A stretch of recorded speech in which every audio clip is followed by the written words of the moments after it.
Continuamos con la Feria Iberoamericana del Libro Chaco 2021. En esta oportunidad nos encontramos con un espacio dedicado a la poesía, con la presentación de El Corte Argentino, un libro con la autoría de Juano Villafañe, junto a Luisa Culioc y Jorge Dubati. Para quienes no lo conocen, Juano Villafañe nació en Quito, Ecuador, en el año 1952. Es escritor, músico, periodista y productor. Compiló cuentos en la narrativa erótica latinoamericana y las selecciones de poesía autores de fin de siglo I y II. Los poetas de Mascaró, este último llevado al teatro con la participación de reconocidos actores y actrices. Es autor y compilador en Los Villafañe, Poesía Familiar y en el poemario Públicos y Privados, en los que reúne poemas propios y otros de sus padres, Javier Villafañe y Elba Fábregas, reconocidos artistas argentinos. Actualmente dirige el Centro Cultural de la Cooperación Floreal Gorini. En su libro El Corte Argentino, publicado en el año 2020 por Ediciones Danza, logra reunir una serie de poemas que son el resultado de experiencias vividas tanto en la infancia como en su adolescencia y juventud. Sin más rodeos, los dejo con ellos. Muchas gracias, Agustina, muchísimas gracias también a Milagros y gracias por permitirnos estar en esta Feria Iberoamericana del Libro Chaco 2021 que organizan el Instituto de Cultura de la provincia del Chaco, que dirige Francisco Tete Romero, y la Fundación del Libro y la Cultura, que dirige Rubén Duc. Yo quiero primero presentarla a ella, es un lujo tener a Luisa Culioc en esta mesa. Realmente, Luisa, muchísimas gracias por estar aquí presente. No, la verdad que para mí es una alegría enorme que me hayan invitado a participar de este encuentro. Recuerdo hace unos meses, un tiempito, cuando hicimos la presentación virtual del Corte Argentino, porque era imposible reunirse. Y ahora, afortunadamente, en esta Feria del Libro Latinoamericano en Chaco, esta posibilidad de hacerlo presencial y lo virtual. Me parece que es un camino para ir tejiendo nuevamente los nuevos universos. Así que para mí poder estar acá para acercarles con mi palabra lo que me produce a mí, el Corte Argentino, cuyo autor, Juano Villafañe, yo quiero muy personalmente y después voy a contar por qué. Bueno, es un honor, una alegría y compartir también con vos, Jorge. Muchas gracias. Tan extremadamente enamorado del teatro, ¿no? Un referente siempre para la reflexión, para el análisis y para los acompañamientos. Así que allá vamos. Muchísimas gracias, Luisa. Y quiero decir, por supuesto, que está también, obviamente, está acá presente Juano Villafañe. ¿Qué tal, Juano? ¿Cómo estás? ¿Qué tal, Jorge? Bueno, acá encantado de poder presentar este libro y agradecer muy especialmente a los organizadores de la Feria Iberoamericana del Libro Chaco 2021. Agradecer muy especialmente a Luisa Culioc, nuestra maravillosa actriz nacional, que hoy esté aquí presente con nosotros, y por supuesto también a vos, Jorge, por todo lo que implica tu trabajo en común que realizamos en el Centro Cultural de la Cooperación, como investigador, como teórico, como artista de la crítica, ¿no? En esa profundidad con la que trabajás siempre todo lo que hace al desarrollo teórico de la investigación en nuestro país. Así que muy, pero muy contento de poder estar aquí acompañado y presente en esta feria del Libro del Chaco. Buenísimo, Juano, muchas gracias. Yo quería plantear a quienes nos están siguiendo un poquito la dinámica. Me gustaría primero decir unas palabras sobre Luisa Culioc, que es además de una gran y muy conocida actriz de televisión, fundamentalmente por sus éxitos televisivos, es una gran actriz de teatro. Me encantaría decir que trabajó, por ejemplo, con Agustín Aleso en varias producciones, trabajó, no sé, con Elena Tritec. Yo vi un espectáculo de ella hermosísimo que se llamaba El alma inmoral, con dirección de Lía Yelin, realmente excelente, y entre otros trabajos, bueno, trabajó con Juan Carlos Gené, con Joaquín Bonet. Uno de los últimos trabajos que hemos podido ver de Luisa Culioc en el teatro, excelente, Juegos de Amor y de Guerra, de Gonzalo de María, con dirección de Oscar Barney-Finn, un trabajo muy hermoso. Vamos a guardarnos como quien dice, como la coronación de este encuentro, las palabras de Luisa y la lectura de un poema que va a ser Luisa Culiocq. Ustedes saben, la poesía dicha digamos, en la voz de los grandes actores es algo maravilloso, así que nos reservamos para el cierre, si les parece, Luisa, esa lectura. Y mientras tanto me gustaría comentar con Juano algunas cuestiones en relación al libro. Yo quiero decir que Juano es muy conocido por su trabajo en la política cultural, en la gestión, como director artístico del Centro Cultural de la Cooperación, pero también es uno de los grandes poetas de eso que por ahí podríamos llamar la generación del 70, ¿no? Que yo tengo acá algunos datos. Él formó parte del taller literario de Mario Jorge de Lelis, muy importante en la historia de la poesía argentina, y entre otros libros, yo nombraría poemas anteriores del año 82, publicado en Ecuador, Visión retrospectiva de la botella, Una leona entra al mar, Deconstrucción de la mañana, públicos y privados, y por supuesto el corte argentino. Pero a mí me encantaría, Juano, si nos contás un poquitito para el arranque, cómo nació el corte argentino y si te sentís integrado o parte de esta generación que no terminamos de visibilizar del todo aún, que yo la llamaría la generación de los 70. ¿Cómo lo ves, Juano? Como no, justamente esta idea de la generación, vamos a arrancar por allí, es una referencia importante para quienes nacimos en los años 50, porque significó, digamos, un quiebre muy profundo.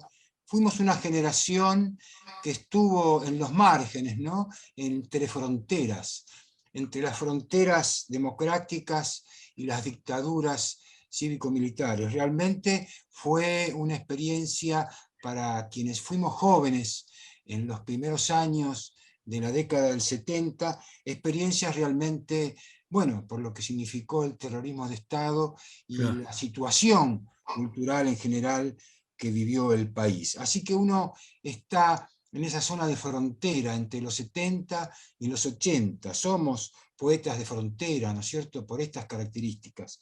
Y a su vez, en el caso personal, yo vengo de una tradición, yo justamente el corte argentino me permitió a mí hacer una suerte de reelaboración de la tradición poética argentina, que incluye, por cierto, lo que hace también a la tradición familiar. Y pensaba que era muy interesante, ¿no?, que yo venía de alguna manera desde mis padres, con lo que fue aquel gran telón de fondo, ¿no?, del modernismo hispanoamericano, con el que yo me formaba desde muy niño, en las voces de Rubén Darío o José Martí, e inclusive después mis propios padres también me impulsaron mucho en relación a lo que fueron las vanguardias de ruptura con esa retórica modernista, las primeras vanguardias internacionales en las primeras décadas del siglo XX, de las cuales mis padres también estuvieron siendo de una u otra forma protagonistas, ¿no?, entre las décadas del 20, el 30, el 40, entre sus primeras juventudes, ¿no es cierto? Y inclusive ellos mismos, y por eso tomo en este desarrollo así del tiempo, ellos mismos inclusive incursionaron en lo que fue el segundo movimiento de vanguardia, ya de carácter mucho más nacional en nuestro continente, ¿no?, vanguardias mucho más reapropiándose y relocalizando las tradiciones de las vanguardias internacionales, justamente, ¿no? Y después lo que fue la propia tradición, Jorge, de lo que era el propio estado renacentista en el que yo viví, una casa donde era un teatro la casa, un gran teatro. Qué bueno. Un gran teatro al borde del río, entonces era impactante encontrar esa relación con la naturaleza y esa otra segunda naturaleza que son los muñecos, los cuadros, las escenografías, ¿no es cierto? Y en ese estado renacentista yo hice teatro, dibujé, pinté, leía, escribía, y había en esa tradición la tradición de la tertulia, ¿no?, de la conversación. Yo desde allí, si bien no he realizado nunca una estética coloquialista así muy ortodoxa, yo tengo una raíz muy profunda en lo que implica la conversación, ¿no? La idea de poetizar justamente la conversación, la idea de que la poesía es una conversación infinita, ¿no? Ha sido para mí un gran desafío poetizar esas relaciones en las que yo tuve en mi vida familiar y a su vez con los amigos que fueron y tuvieron mis padres en el ambiente artístico, literario y cultural, lo que me impactó. O sea, que yo vengo como de una tradición que es la propia tradición histórica literaria de mis padres, hasta fin de siglo, pasando por estos años 70 de los que hablabas, hasta nuestros días. O sea que me siento vinculado a esa maravillosa tradición de la poesía latinoamericana, y que inclusive, producto de los viajes y ambulatorios de mis padres, de funciones de títeres en todo el continente, y aquella mítica carreta landariega, yo siempre digo, ¿no? Yo nací en un teatro y viví en un teatro, ¿no? Y de esto me permitió a mí conocer a Pablo Neruda cuando era un niño. Él me llevaba en Isla Negra a caminar por el mar. Tengo acá un libro dedicado por Pablo Neruda cuando él cumplió 50 años, un gran festejo que se hizo en Santiago. Mis padres le hicieron una función de títeres, así que en esa experiencia de lo que fue para mí Isla Negra, cuando tenía 3, 4 años, el conocer a Enrique Molina en distintas etapas de la vida, ¿no? Bueno. Y esa impronta surrealista, también esas rituales, Jorge, surrealistas, ¿no? Tan particulares, a Emilio Petoruti, que me asesoraba cómo encontrar la luz en la pintura, imagínate vos, ¿no? Yo siendo un niño, casi adolescente, que dibujaba, pintaba, preocupado por encontrar la luz, y me explicaba cómo era fundamental agregar la luz, que él toda su vida iba a seguir haciéndolo, y así lo hizo.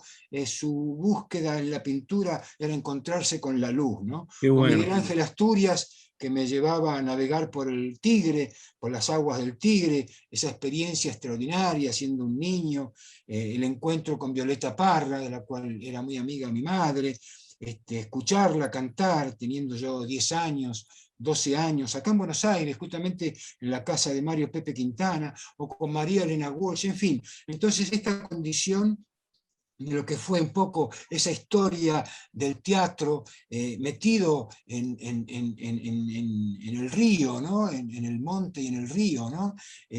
Todos los títeres del mundo estaban en ese lugar tan alejado del mundo moderno, al menos para lo que uno entendía el mundo moderno. Así que en esa periferia estaban acentuadas todas las vanguardias del mundo, y uno rodeado de árboles y de ríos, ¿no es cierto?, de pájaros, ¿no? Era muy especial todo eso. Así que esa experiencia del adolescente, del joven, que a su vez se relaciona de esa manera con el mundo, me permitió justamente hacer que el corte argentino fuera ese recuerdo de la estadía de mi infancia con mis padres, en esa casa de infancia, y después recurrir a poetizar justamente esa conversación infinita, porque yo lo que hago justamente en ese desafío, en ese poetizar, invito a que conversen a mis amigos, ¿no? Inclusive, si en algunas construcciones poéticas se puede observar que ya no es el que habla el poeta, ¿no? No solo la primera persona, sino que está el otro, ¿no? El otro es el poeta invitado. O sea que el que escribe y me dedica a mí en todo caso el poema es el propio Pablo Neruda, o cuando habla Enrique Molina de sus últimos días en este mundo, ¿no es cierto? O cuando Miguel Ángel Asturias de alguna manera a su vez recorre a través de mis palabras los viajes por el río, de lo que fue inclusive su experiencia, su imaginario, ¿no? De leyendas de aquella mítica Guatemala, ¿no? Así que yo traté de incursionar de esa forma, Jorge. Es una suerte de poetización permanente de esa conversación infinita que tiene esa tradición tan profunda, ¿no? En la historia de la literatura latinoamericana, en la poesía latinoamericana, que fue también un poco la historia de la poesía y del arte de mis padres, Jorge. Qué bueno, Juano, qué bueno. Me gustaría comentar, ya que estamos en la Feria Iberoamericana del Libro Chaco 2021, que salió hace muy poquitito un libro sobre tu mamá, sobre Elba Fábregas, ¿no? Hablando de esta genealogía y de esta casa teatro que tenías, ¿no? Porque tu papá es muy conocido Javier Villafañe. Yo no sé, por donde voy hay una plazoleta que se llama Javier Villafañe, o hay un jardín de infantes Javier Villafañe, o hay una sala de títeres, ¿no?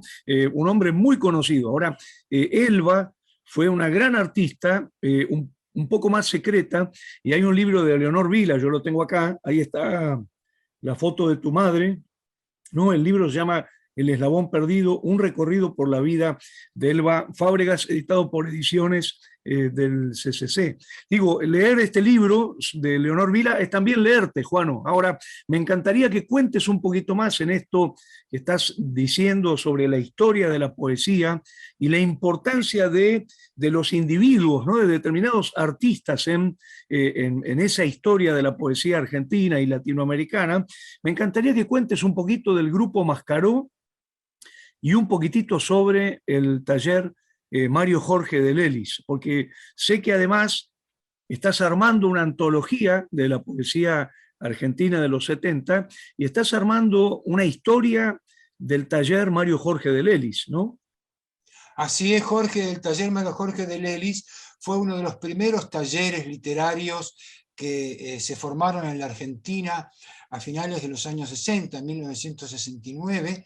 En la primera promoción que tuvo este taller, inclusive fueron los fundadores del taller Mario Jorge de Lelis, están Irene Grus, Daniel Freidenberg, Jorge Asís, Jorge Aulicino, que Mirta Hortas, que fueron justamente los primeros, ¿no?, en darle volumen justamente a esta tarea tan maravillosa de desarrollar el oficio literario. Yo allí con Daniel Freidenberg, justamente, que fue uno de los fundadores, Jorge Aulicino, Mirta Hortas, Jorge Asís, estamos trabajando, Marcelo Cohen, estamos trabajando también, Marcelo Cohen, el gran narrador, traductor, justamente en una historia. Después estuvo una segunda generación, a los 4 o 5 años de diferencia, cuando es muy joven, esa diferencia es muy grande. Ingresamos al taller Mario Jorge de Lelis, Alicia Genovese, Leonor García Hernando, Sergio Kesileski, Nora Perusín, Pedro Donangelo y yo, que le dimos una segunda promoción al taller Mario Jorge de Lelis, hasta lo que fue la tercera promoción de los más novísimos, de jóvenes que tenían 18 años, que ingresaron entre 1976 y 1977.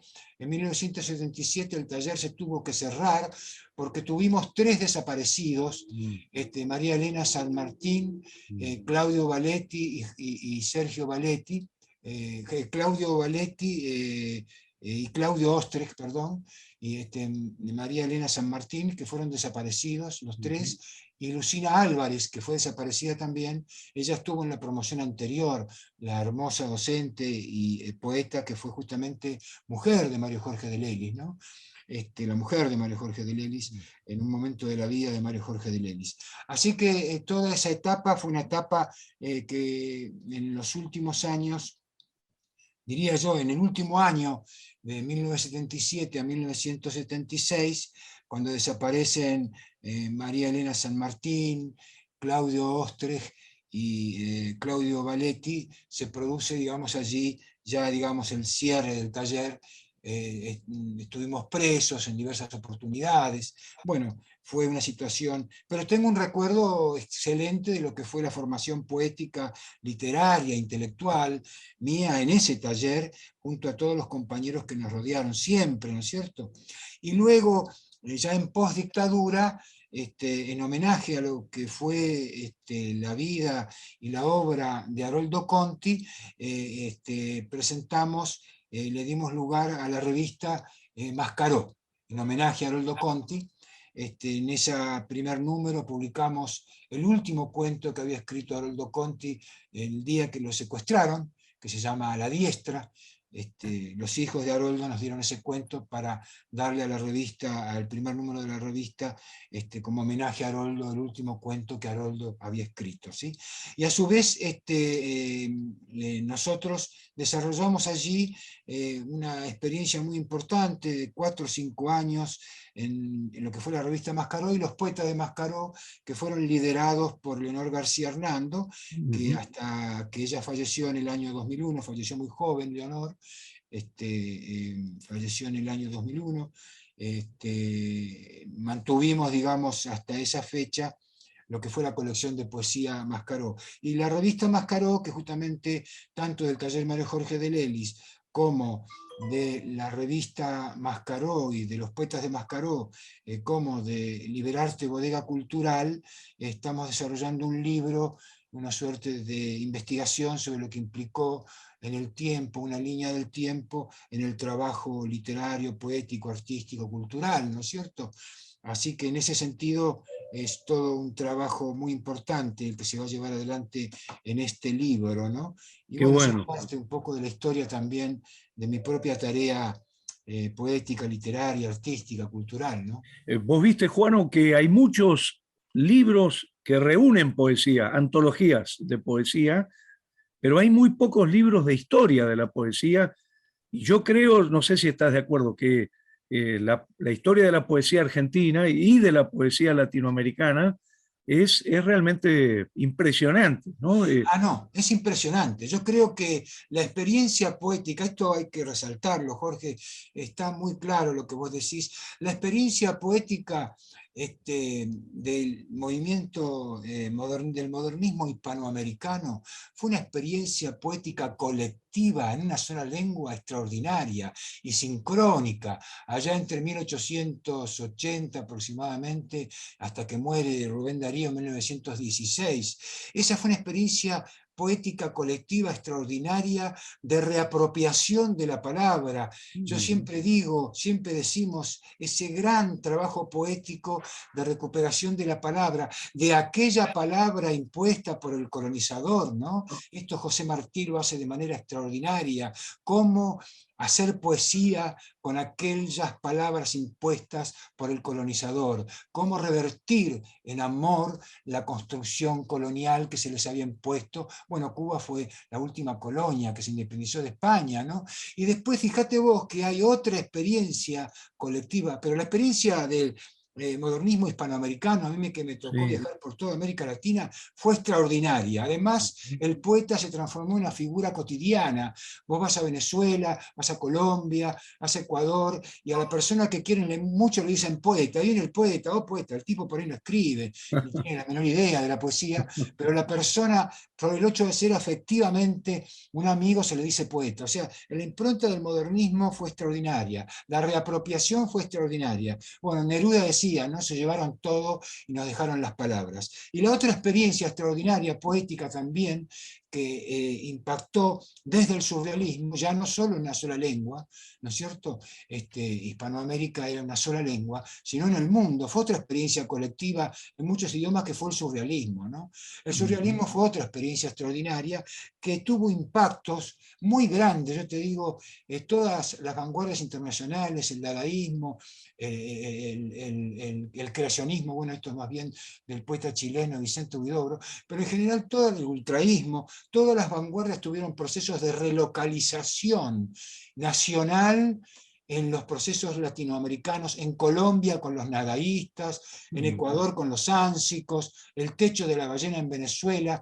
En Venezuela se transformó en un proceso surrealista tropical, podríamos decir, ¿no? O sea, la impronta de lo que fueron los fenómenos de ruptura y transformación y reelaboración del lenguaje y la palabra, le debemos mucho a lo que fue el primer movimiento justamente del modernismo hispanoamericano, ¿no es cierto?, que tiene su influencia, ¿cierto?, en el simbolismo francés, pero luego hay un proceso muy fuerte de latinoamericanización, ¿no?, y de reapropiación de la palabra. Así que las experiencias poéticas, y no te digo nada, como estábamos hablando recién de los 60, con este segundo movimiento, ¿no?, de los nadaístas, villancicos, acá con el coloquialismo, la recuperación del el mundo urbano, y la nueva canción, porque se da lo que fue el fenómeno en los entornos rurales, semirurales, el proceso de las poéticas y de la gran transformación de salir de las lógicas naturalistas, ¿no?, para incorporar al hombre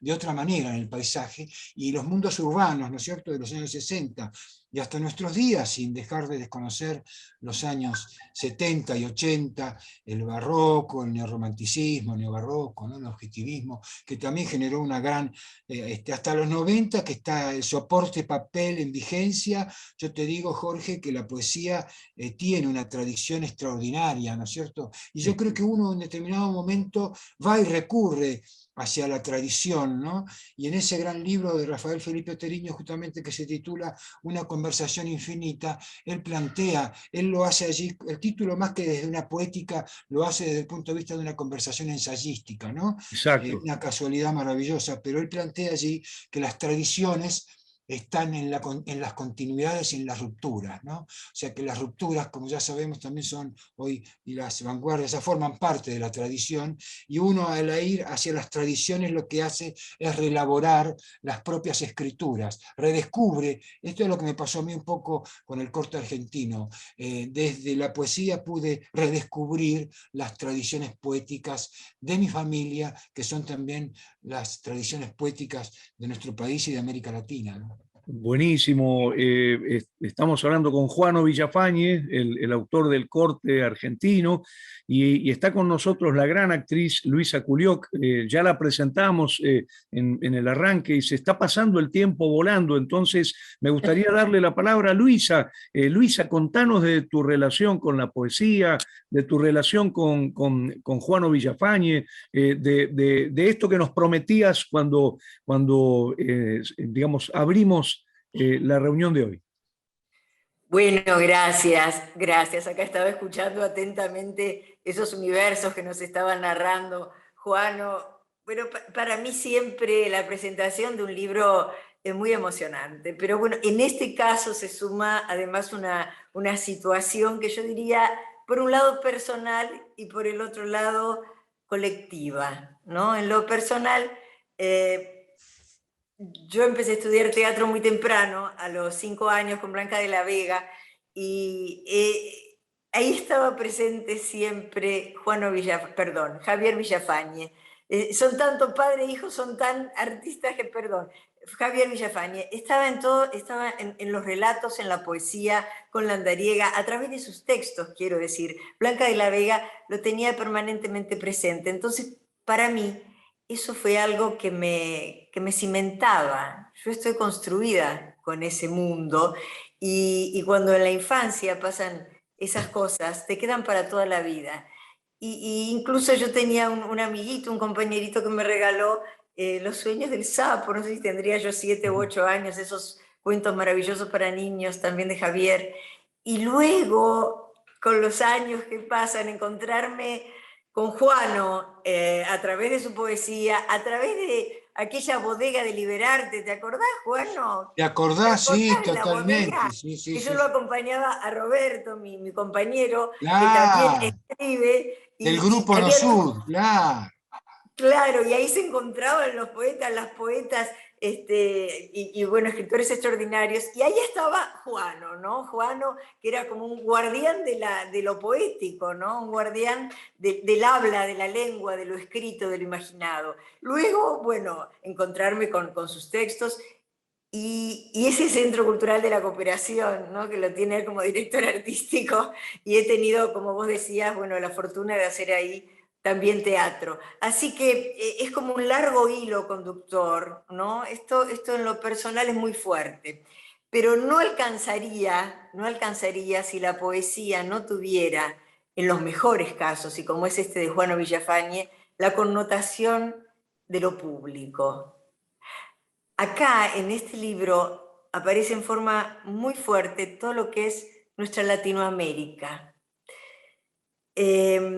Para mí es como estar ahí metida en la patria grande. Él me convocó a mí para hacer su video poema vinculado con Miguel Ángel Asturias, leer esa poesía fenomenal, y ir descubriendo lo que significaba en la vida de ese joven, de ese niño, de ese adolescente, todos esos artistas que frecuentaban la casa de Elba Fábregas, de Javier Villafañe, y luego ellos también iban a los lugares de estos dueños, de artistas, a sus casas, y Asturias tenía un lugar en el Tigre que se llamaba Shangri-La.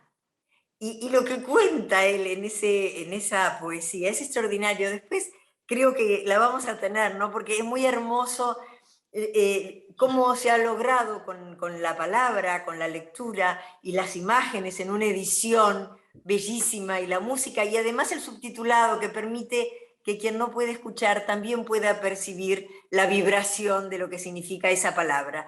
Así que para mí, bueno, es pura alegría este encuentro. Y ahora para Chaco. En Chaco he estado unas cuantas veces haciendo teatro, así que yo creo, como dice Juan Gelman, que la poesía es una manera de vivir.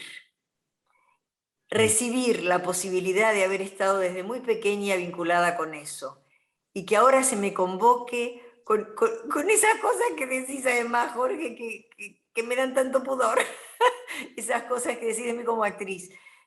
Creo que además la poesía, y esto es lo importante también del corte argentino, es que es la posibilidad más íntima que tenemos de vincularnos. Es muy importante que demos la posibilidad a las jóvenes generaciones de que entiendan que la poesía es una manera de vivir. Y cuando uno se encuentra con estos textos fenomenales de Juano Villafañe, donde aparecen todos esos mundos, bueno, una siente que algo del granito de arena que le ha tocado en esta vida se está sembrando. Así que esa semillita. Si ustedes quieren, les leo ahora algo de la poesía, si no, Dale, porque tengo, me, además... me- me encantaría, por supuesto, porque estamos esperando ese momento desde ya.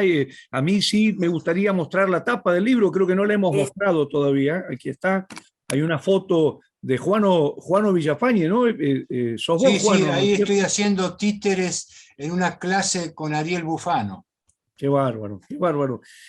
Bueno, si te parece, Luisa, te escuchamos, ¿eh? Y le vamos a pedir también a Agustina y a Milagros si nos pueden indicar si en algún momento podemos escuchar esa grabación de Miguel Ángel Asturias, pero primero te escuchamos, Luisa, dale, dale. Bueno, primero voy a mostrar acá efectivamente este libro, Dale. con esto que cuenta que es la portada Juano. Vamos a escuchar a Juano, que ha escrito una glosa de pertenencia a cada poesía en el corte argentino, y después voy a decir su palabra poética. Muy bien. Hago entonces la introducción, Luisa. Ariel Bufano, las metáforas móviles. Ariel Bufano fue discípulo de Javier Villafañe. Mi padre nunca pudo superar que su hijo predilecto muriera antes que el maestro. Fue muy doloroso verlo a Javier recordando la vida de Ariel. Para Villafañe, los títeres continuaban con la magia de Bufano. Una vez, Ariel Bufano vino a buscar un retablo de títeres a mi casa de infancia. Hicimos una función de títeres y me aconsejó que siguiera manejando los muñecos de la misma forma en que lo había hecho ese día. Lo vi muchas veces en el Teatro Municipal General San Martín. Cuando murió mi madre, él le hizo un homenaje especial haciendo títeres con sus pies. En el homenaje a mi madre estuvieron presentes Lautaro Murúa, Roberto del Villano, Marta Gavensky, Alba Correa, Alberto Luis Ponzo, Pepe Ruiz, Ernesto Yo Quibestay. Ariel Bufano se fue de este mundo después que mi madre y antes que Javier. Fue un titiritero inolvidable y permitió que los títeres ingresaran al gran espectáculo nacional con muñecos a la altura del hombre. Las metáforas móviles. El títere es una metáfora móvil, un alma animada por mi propio destino, que brilla amorosa cuando giran mis brazos, con todas las manos que viven en mi cuerpo. Y yo soy el que estoy en el alma de un niño, y yo soy el que estoy en el alma de un niño, en la magia de hilos y su madera andada, adentro de la vida que asoma en mi retablo, en la abstracción fugaz donde pasa la muerte y abjura de lo trágico. Exalta la disputa de los ángeles que saben moverse desde el cielo. ¿O será Dios que mueve sus dientes con mi boca? ¿O seré yo un diablo que se enciende cabalgando de noche?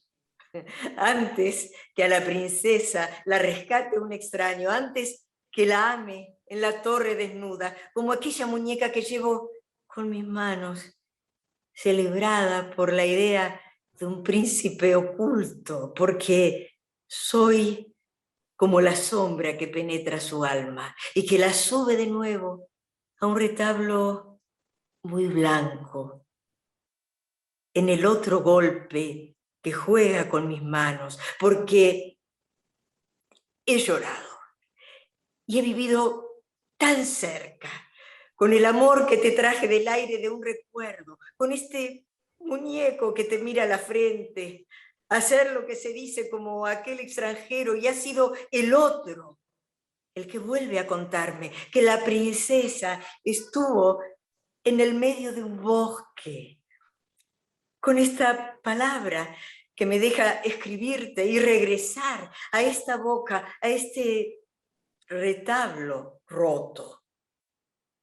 Coloca otra vez entonces los caballos, sube con esas multitudes que galopan los pueblos, en las plazas del mundo y sus caminos, en mi novia de nuevo, en mis manos que salen para mover a Dios o al mismo diablo, porque no hay otro amor que te saque del mundo, ni otro muñeco más alto que mi vida, ni otra vida más alta que mis manos.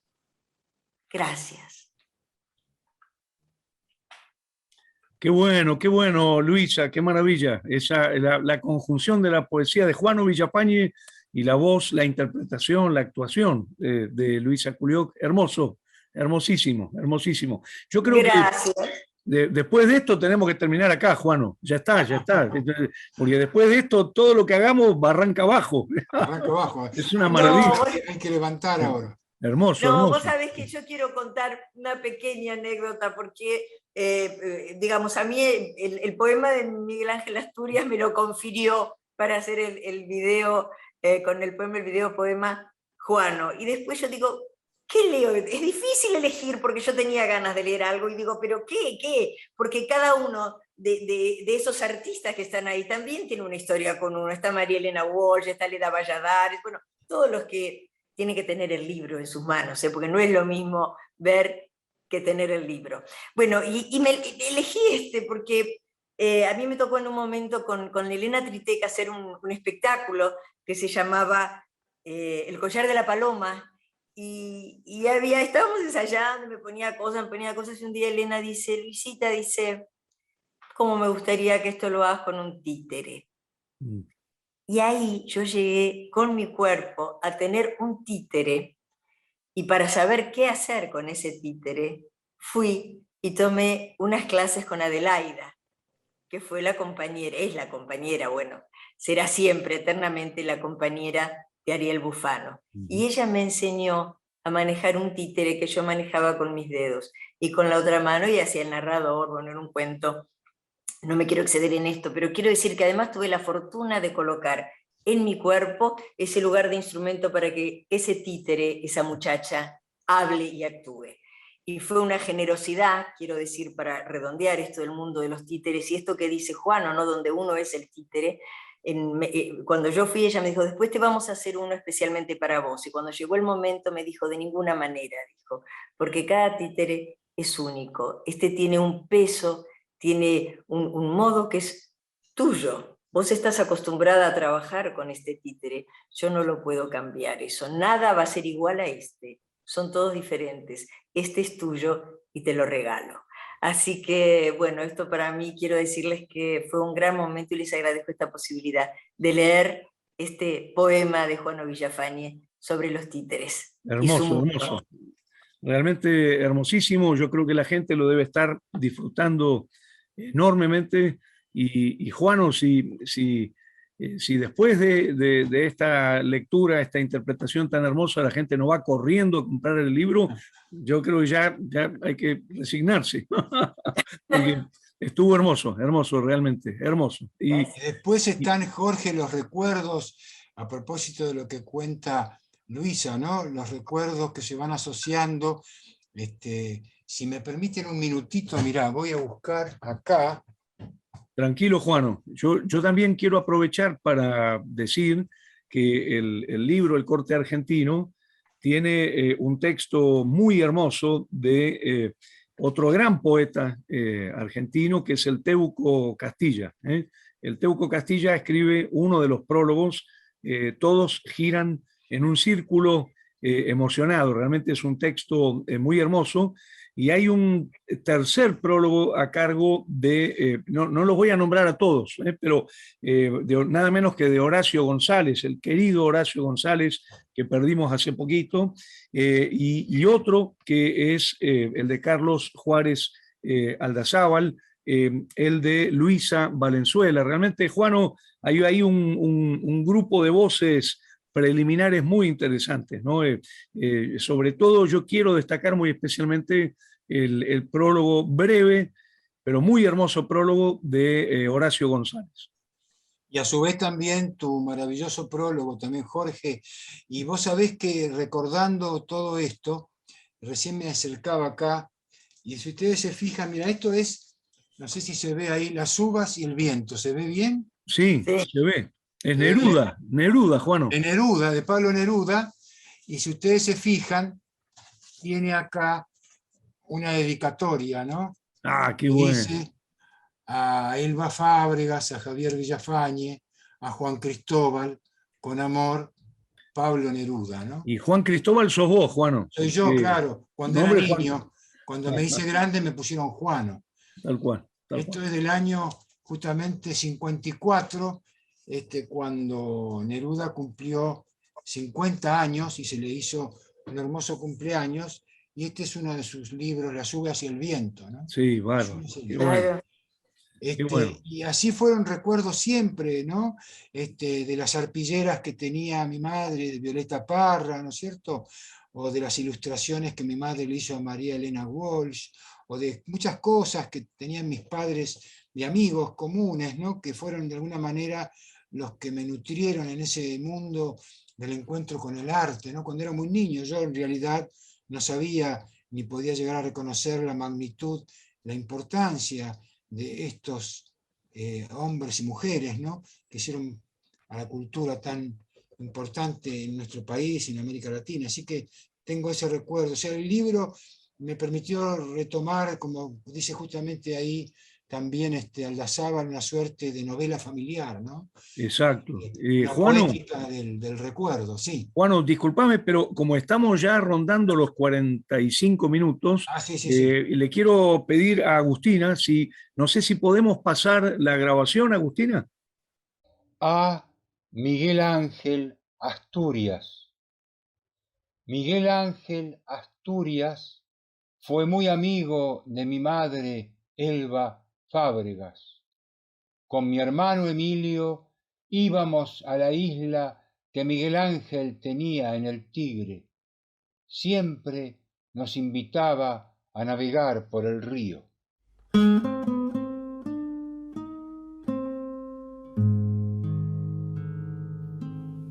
Las aguas del Tigre.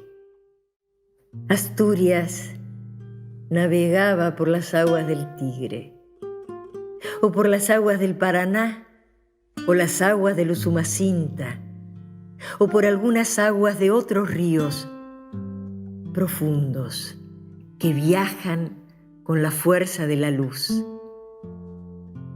Nosotros lo vemos irse y volver a la otra orilla del oriente, al paraíso de su propia casa, donde esperamos el viaje en Shangri-La, retenidos por la magia con su cuerpo que se mece, de un borde hacia el otro, de una embarcación hacia los deltas y las islas sin nombre, como un capitán de toda la tierra que llegará contra los adelantados, andando por un río de estas llanuras del fin. Asturias navega entre juncos, sauces, aves oscuras, vegetaciones flotantes. Es otro el mito de la garza y el yaguareté. No son las plumas del quetzal, ni el jaguar tallado en el gran templo, ni las batallas en la selva fascinante con infinitos hombres de maíz que se desangran, con los pájaros de fuego sobre las torres verdes. Estamos en el sur, en otra patria, donde nosotros también viajamos por el agua cuando Asturias nos lleva sobre su propio pecho. Navega como si el mundo fuera solo el mundo y la costa de su casa solo una sola costa. Cómo se iba el sol rojo con el agua en la tarde de los ríos hacia la orilla del hombre, en las redes de los peces y los tigres, regresando al místico valle de un oriente donde nadie muere. Somos nosotros los que volvemos en su cuerpo sin sombra, desterrado al puerto de un mar dulce, con equipajes de agua que se escapan, como quien escribe para volver a vivir con las palabras, a pensar que ha resistido en los exilios de esta tierra, el gran escritor de un mundo de maravillas y leyendas. Venga a jugar con los niños en la orilla, en las redes de los peces y los tigres.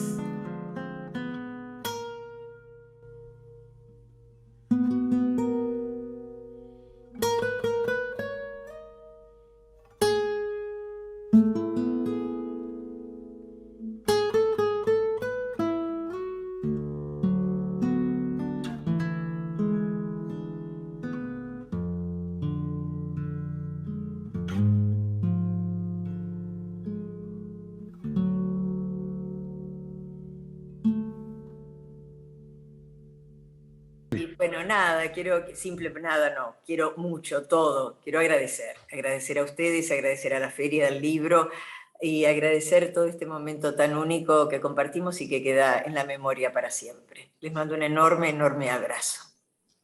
Y para mí lo mismo, haber estado aquí contigo, Luisa, maravillosa actriz, sensible, vinculada siempre a la poesía, al arte, de manera profunda, de la misma forma con Jorge, con que trabajamos hace muchos años, ¿no es cierto? Insistimos en la idea de justamente reconocer lo que ocurre con el arte contemporáneo, ¿no? Tarea sistemática, investigativa y de trabajo y de recuperación, ¿no? De la imagen, la palabra, las metáforas, los bienes culturales, así que me alegra muchísimo poder haber compartido con los dos esta forma de poetizar esa conversación infinita que tuvo mi vida, ¿no?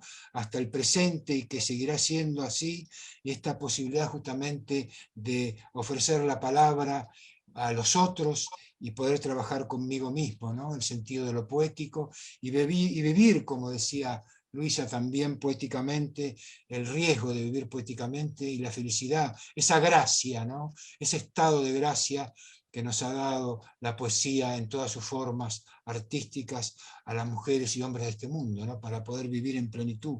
Así que esa posibilidad la seguimos compartiendo hoy, y este encuentro nos aproxima justamente a nosotros y a todos los que están hoy con la poesía. Así que muchísimas gracias, Luisa, muchísimas gracias, Jorge, y organizadores de la Feria Iberoamericana del Libro del Chaco 2021, muchísimas gracias. A vos, Luisa, a vos, Juano, y nos vamos con la tapa del corte argentino.